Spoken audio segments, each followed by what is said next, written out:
하늘의 문을 여소서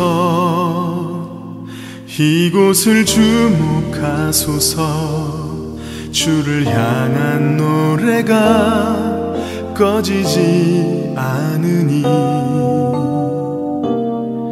하늘을 열고 보소서 이곳에 임재하소서 주님을 기다립니다.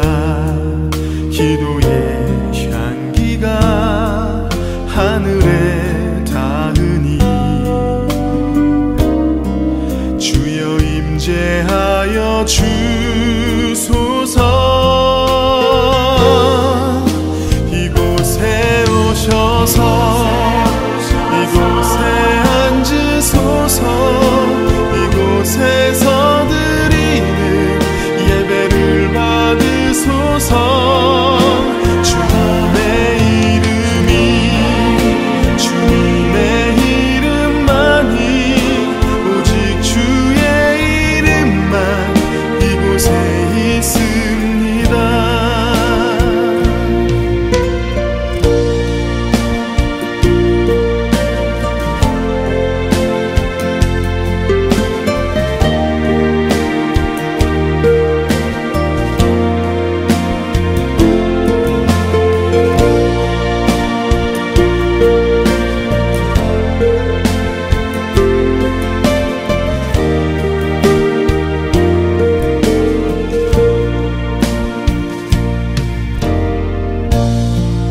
하늘의 문을 여소서 이곳을 주목하소서 주를 향한 노래가 꺼지지 않으니 하늘을 열고 보소서 이곳에 임재하소서 주님을 기다립니다. 기도의 향기가 하늘에 닿으니 주여 임재하여 주소서 이곳에 오셔서 이곳에 앉으소서 이곳에서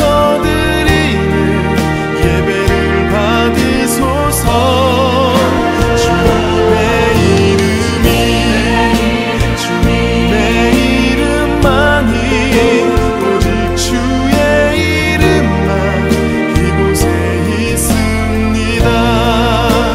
이곳에 오셔서 이곳에 앉으소서 이곳에서 드리는 예배를 받으소서 주님의 이름이 주님의 이름만이 오직 주의 이름만 이곳에 있습니다. 주님의 이름이 주님의 이름만이 오직 주의 이름만 이곳에 있습니다.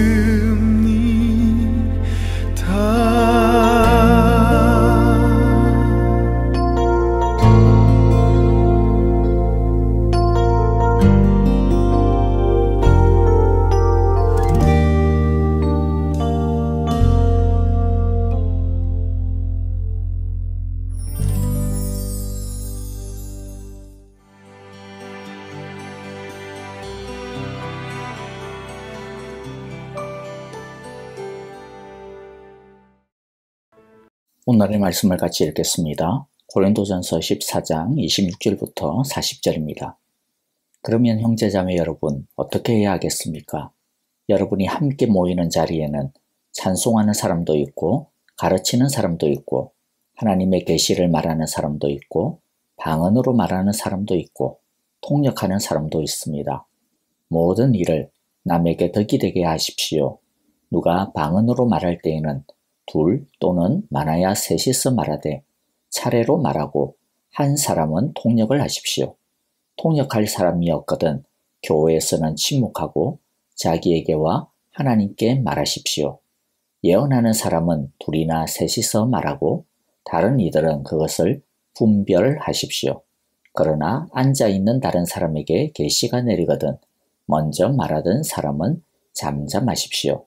여러분은 모두 한 사람씩 예언을 할 수 있습니다. 그래야 모두가 배우고 권면을 받게 됩니다. 예언하는 사람의 영은 예언하는 사람에게 통제를 받습니다. 하나님은 무질서의 하나님이 아니라 평화의 하나님이십니다. 성도들의 모든 교회에서 그렇게 하는 것과 같이 여자들은 교회에서는 잠잠고 있어야 합니다. 여자에게는 말하는 것이 허락되어 있지 않습니다. 율법에서도 말한 대로 여자들은 복종해야 합니다. 배우고 싶은 것이 있으면 집에서 자기 남편에게 물으십시오. 여자가 교회에서 말하는 것은 자기에게 부끄러운 일입니다. 하나님의 말씀이 여러분에게서 났습니까? 또는 여러분에게만 내렸습니까?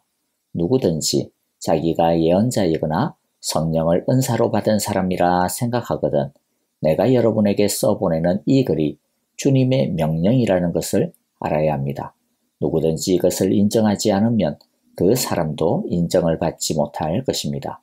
그러므로 나의 형제자매 여러분, 예언하기를 열심히 구하십시오.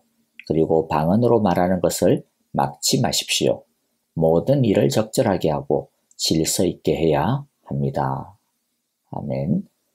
우리는 교회를 떠나서 신앙생활을 할 수가 없습니다. 그래서 정말로 건강한 교회를 지키는 것이 너무나 중요한 일입니다. 조금이라도 건강할 때 우리는 우리의 교회가 더 건강할 수 있도록 지켜내야 합니다. 오늘의 말씀은 어떻게 하면 우리가 그리스도의 몸인 교회를 사랑 넘치는 한 가족인 교회를 건강하게 지키고 더 아름답게 할 수 있는지에 대한 주님의 교훈을 가르쳐 주시는 말씀입니다.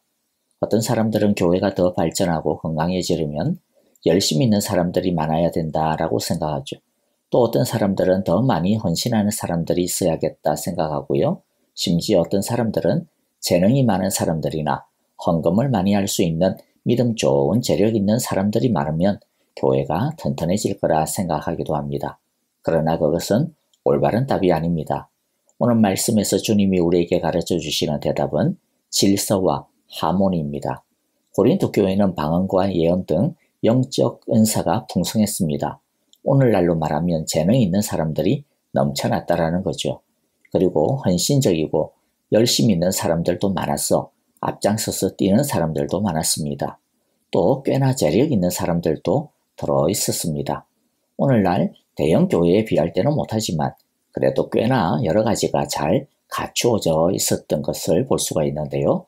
오늘날로 말하면 사역자 그룹이 제법 갖춰있는 탄탄한 모습을 보이고 있죠. 이런 맨파워라면 남부를 것이 없어 보입니다. 그런데 고린도 교회는 이런 맨파워와 자원을 가지고 있으면서도 하나님으로부터 어린아이와 같다, 육에 속한 사람이라는 책망을 받았어요.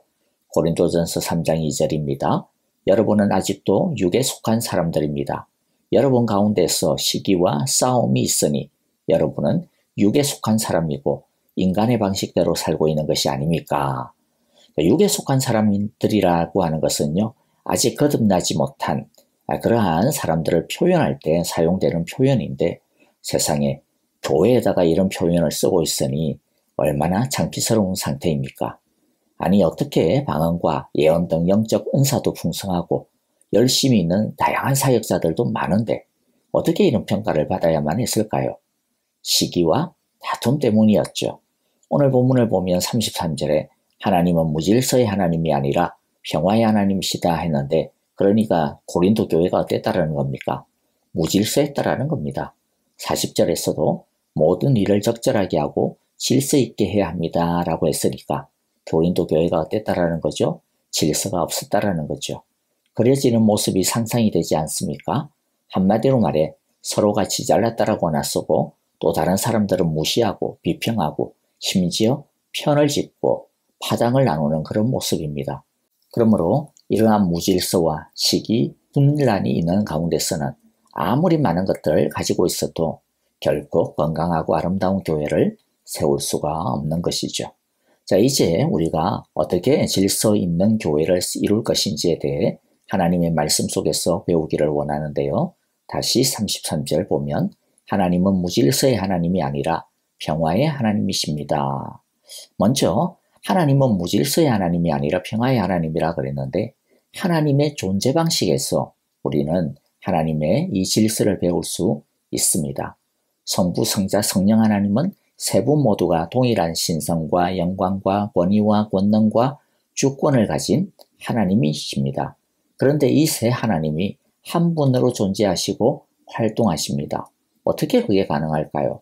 서로 존중하고 사랑하심으로 가능합니다. 성자 예수님은 성부 하나님의 뜻을 자발적으로 기쁨으로 순종합니다. 성부를 기쁘시게 해드리는 것을 자신의 기쁨으로 삼습니다. 성령 하나님은 성부와 성자를 드러내고 높이며 영광 돌리는 것을 자신의 존재 이유로 삼습니다. 성부 하나님은 성자, 성령을 사랑하십니다. 이렇게 세 하나님은 자신의 신성과 영광을 자신을 위해 사용하지 아니하고 서로를 위해 사용하십니다. 세 하나님은 서로가 서로를 높이십니다.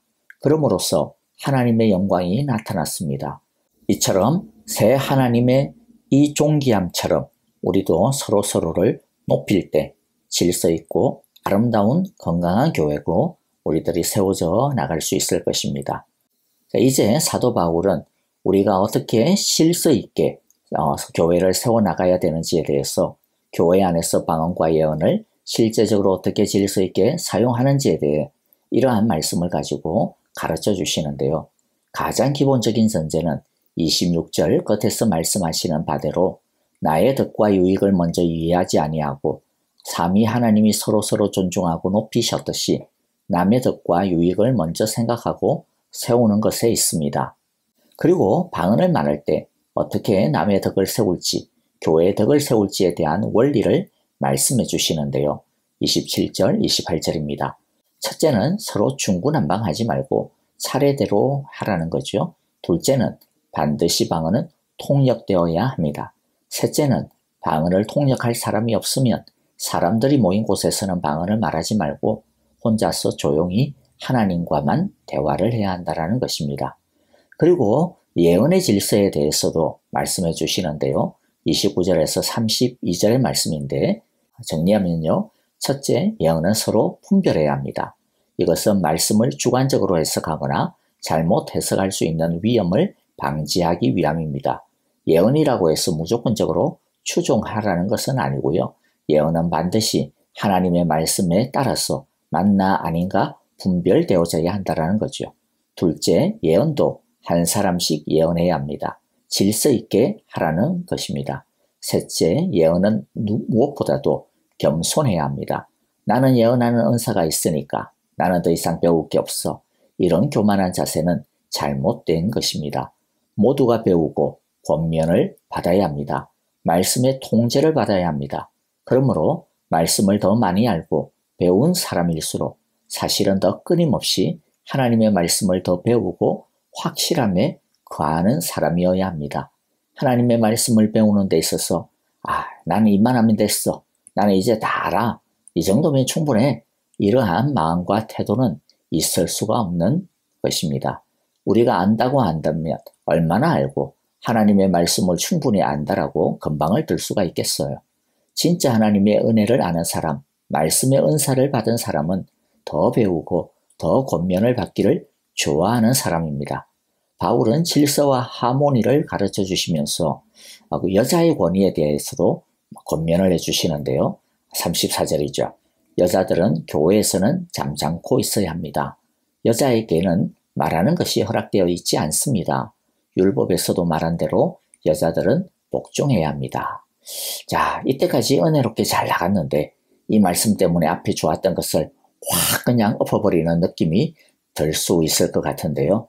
이 구절에 대한 바른 해석은 사실 간단하지도 쉬운 것도 아닙니다. 왜냐하면 이 구절과 맞지 않는 정황과 말씀들도요, 성경에 보이고 심지어 고린도전서 안에도 있기 때문입니다. 그러니까 우리가 보기에는 뭔가 모순처럼 보이는 게 분명히 있다라는 거죠. 그런데 그것은 모순은 아닌 것이 분명할 거고요. 다만 우리가 당시 사회적인 상황이나 문화나 맥락을 완전히 다 이해하지 못하기 때문에 일어나는 우리의 이해의 한계라고 생각이 됩니다. 자, 먼저 여자들에게 교회에서 잠잠하라고 하는 이 말씀은 여자들 전부를 차별해서 모든 활동을 제한하는 말이 아님이 분명합니다. 왜냐하면 바울은요, 고린도전서 11장 5절에서 여자들도 예언하는 것을 인정하고 있기 때문입니다. 그리고 신약 교회 안에는 꽤 영향력 있는 여성 지도자들이 상당히 많이 등장하고 있는 것을 우리가 볼 수 있기 때문이죠. 이 단락은 12장부터 시작된 성령의 은사에 대한 결론 부분으로 교회의 덕을 세우는 관점에서 이해하는 것이 옳다고 생각이 됩니다. 우리는 다시 한번 바울이 여자에게만 잠잠하라고 한 것이 아니라 방언의 은사를 받은 사람이나 예언의 은사를 받은 사람에게도 잠잠할 것을 명했다라고 하는 것을 우리가 기억해야 합니다. 즉 여자에게만 한 것이 아니라는 거죠. 특히 바울이 잠잠하라는 표현을 사용한 것은요, 철저하게 질서와 화평을 위해서였다라는 것을 우리는 기억하고 있어야 합니다. 그러므로 여자는 교회에서 잠잠하라는 말씀은 예배와 교회의 질서와 평화와 직접 관계가 있다는 것을 알 수가 있는 거죠. 교회에 덕을 끼치는 것과 관련이 있습니다. 또 한 가지 해결해야 되는 구절이 남아있죠. 35절에 보니까 배우고 싶은 것이 있으면 집에서 자기 남편에게 물으십시오. 여자가 교회에서 말하는 것은 자기에게 부끄러운 일입니다.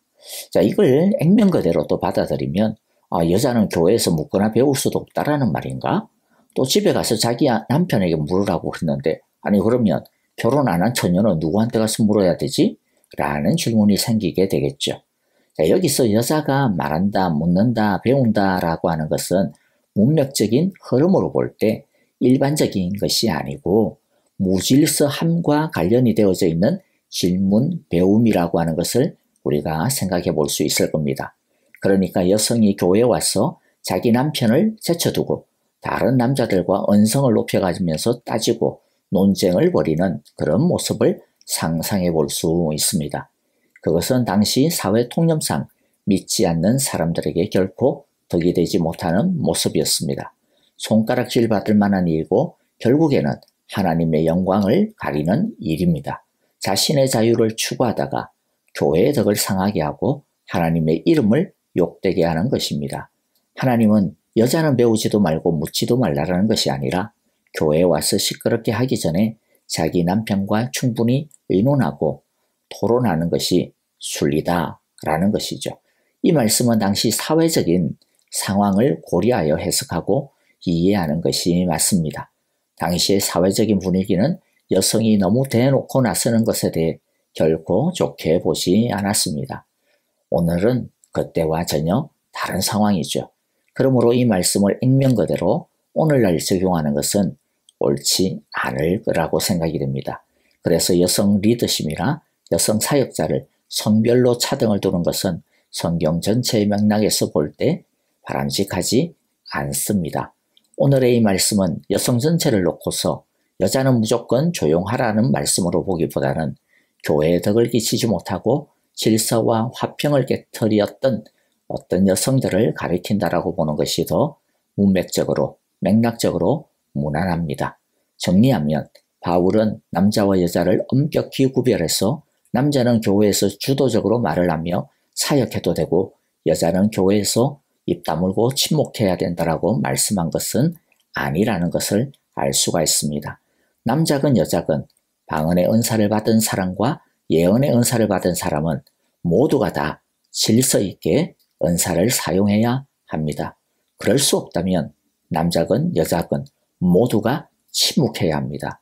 결혼한 여자건 누구든지 간에 자신의 신분과 역할에 걸맞게 행동해야 합니다.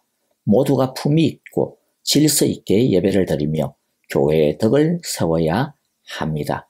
남자건 여자건 모두가 모든 일을 적절하게 하고 질서와 화평을 좇아 품위 있고 질서 있게 해야 합니다. 이것이 질서와 화평의 하나님을 본받아 교회를 교회답게 교회의 몸을 아름답게 하는 원칙인 것입니다. 이제 찬양과 기도를 드리도록 하겠습니다. 먼저 오늘의 말씀, 우리 하나님께서 각자에게 주시는 하나님의 음성을 따라 함께 기도하기를 바라고요. 내일 주일 예배입니다. 하나님의 은혜와 평강이 예배드리는 우리 모두 위에, 우리 교회 위에 아름답게 풍성하게 부어주시기를, 성령 충만한 예배를 드릴 수 있기를 위해서 기도해 주시기를 바라고요. 또 우리 목장 식구들을 생각하시면서 기도해 주시고, 아프신 성도님들 위하여 기도해 주시고요. 또 우크라이나의 평화를 위하여 사역하시는 우리 선교사님을 위하여 우리 목장 선교사님들 한 분 한 분 기억하시면서 함께 기도하겠습니다.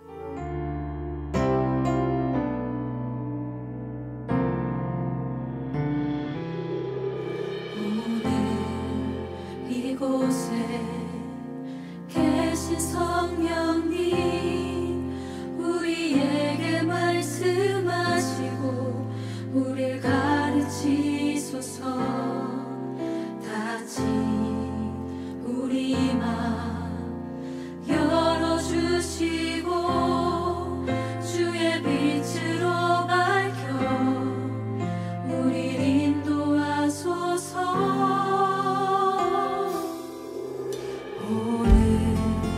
이곳에 계신 성령님, 우리에게 말씀하시고 우리 가르치소서.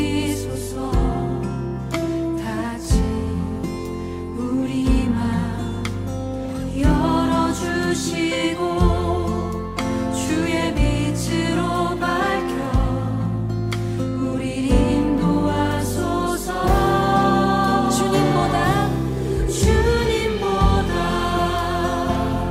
앞서지 않고 겸손하게 주님의 말씀 기다리니 주님 손에 우릴 드립니다. 사랑으로 인도하소서.